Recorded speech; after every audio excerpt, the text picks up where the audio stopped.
right, now we've come up to the green side short game topic, and we're going to talk about a few different chip shots when we are pretty close to the green. That's the first thing to note in this particular case.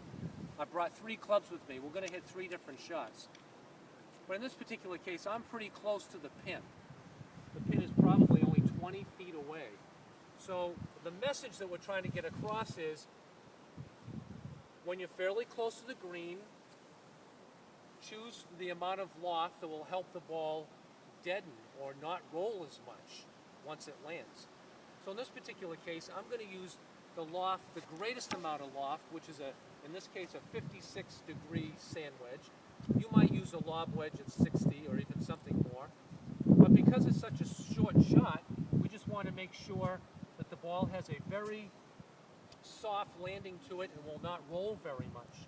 In terms of the technique, we'll just talk about the ball being very much in the middle of your stance and making sure that you put a little bit of weight onto your forward leg, in this case the left, and then make sure you choke down on the handle a little bit, because this is a very small swing and a very small shot.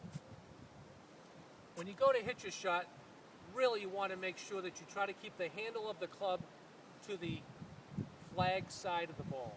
So what happens a lot is people tend to do this when they hit their chip shots. They tend to be very wristy, so the handle ends up on the back side or away from the flag stick. We want to make sure we hit our shots with the handle on the flag side closer to the pin of the shot.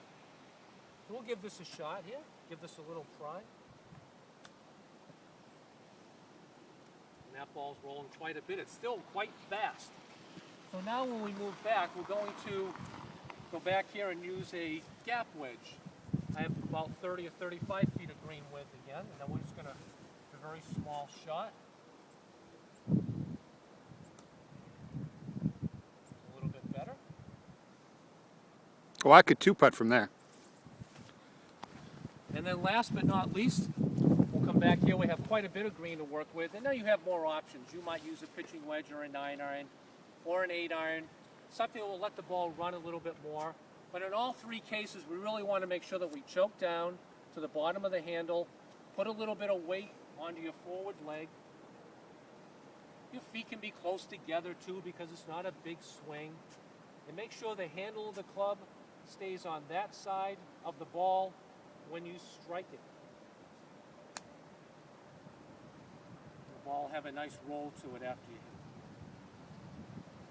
All right.